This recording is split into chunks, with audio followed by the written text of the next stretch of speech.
3,300, 3,400, 3,500, 3,500, তারপরে কি যেন হয়। এই মেলেতে এটা তো ল্যাংটা কাকা। কি বলছিস, মারবো? আরে ধুর বুদা, মারবি কেন? লেওরা তাড়াতাড়ি চেক কর, দেখ পকেটে কিছু আছে কিনা। ও এমনিতেও কোনো টাকা পয়সা পাবি না, এই বোকাচোদাগুলো সব বেকার। তাও একবার তাড়াতাড়ি চেক কর, কেউ চলে আসতে লাগে পালাতে হবে। আরে এই হয়েছে একটা বালের রাস্তা, এক ফোঁটা আলোও নেই।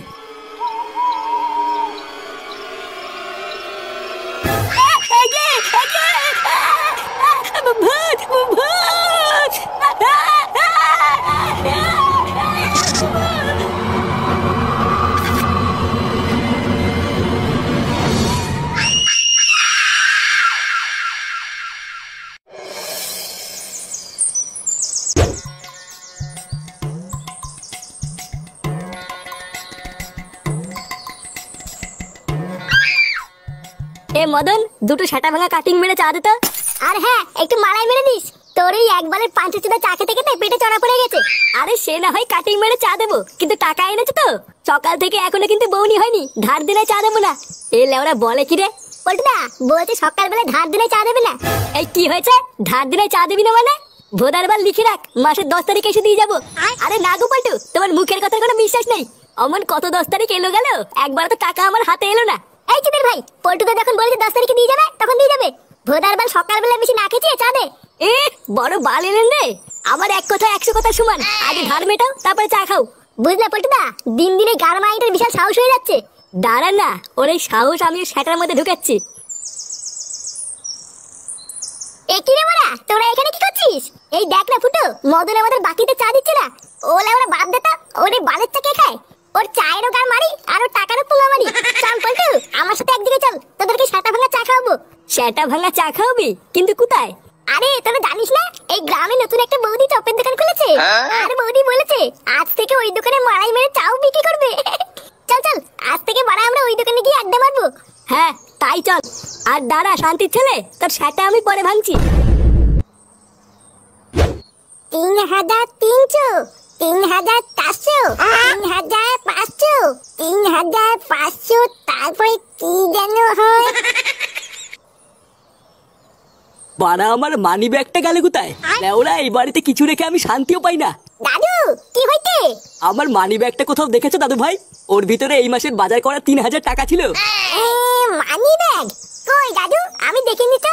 তাহলে ভোদার বাল আমার মানি ব্যাগটা নিলটাকে? এই নাও দাদু, এই মাসের বাজার কত টাকা। এ কি দাদু ভাই, তার মানে তুমি আমার টাকাগুলো নিয়েছিলে? আমি তোমার টাকা নেইনি, এগুলো আমার টাকা। তোমার টাকা মানে? এতগুলো টাকা তুমি কোথায় পেলে? কোথায় আবার পাবো? আমি কাজ করেছি, কাজ করে ইনকাম করেছি। বালা অত কিছু জানার কি দরকার? আমি টাকা দিচ্ছি, নিলে নাও, না নিলে গাল মারাও। না না দাদু ভাই, নেবো তো। জানো আমাদের গ্রামের রাস্তার যা অবস্থা, এক ফোঁটাও আলো নেই।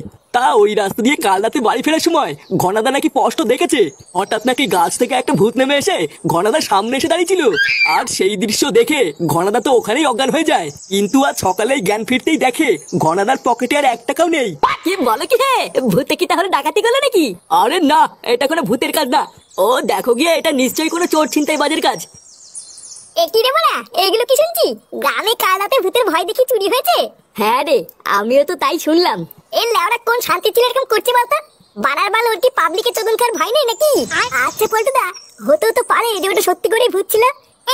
ভূতের পোঙা মারি বাড়া, আমাদের গ্রামে নাকি আমার ভূত। তুদির ভাইটা আমাকে চিন্তাই করে দেখাস না, দেখি গাড়ি কত দম। ফুটো, তোকে চিন্তাই করলে তো তোর পকেট থেকে তুফান বিড়ি আর দেশলাই ছেড়ে কিছুই পাবে না।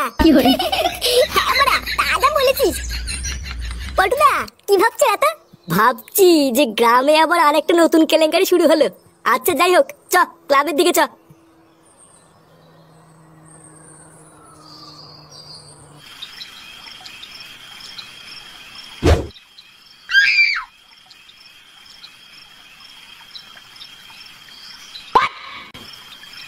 এই গাড় মেরেছে, এই মালটা আজকে এখনো ঘুমায়নি। লেওরা একবার যদি দেখে আমি এত রাত্রে বেলায় বাড়ি এসেছি, আবার ক্যালক্যাল শুরু করে দেবে রে। না বড়া, মানে মানে হালকা করে কেটে পড়ি।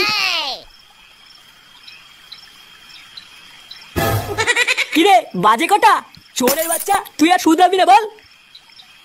ঢ্যামলা চোদা সেই সকালবেলায় বেরিয়ে এত রাত পর্যন্ত কোথায় ছিলিস তুই? কোথায় থাকবো? এই ক্লাবে ছিলাম। তুই ক্লাব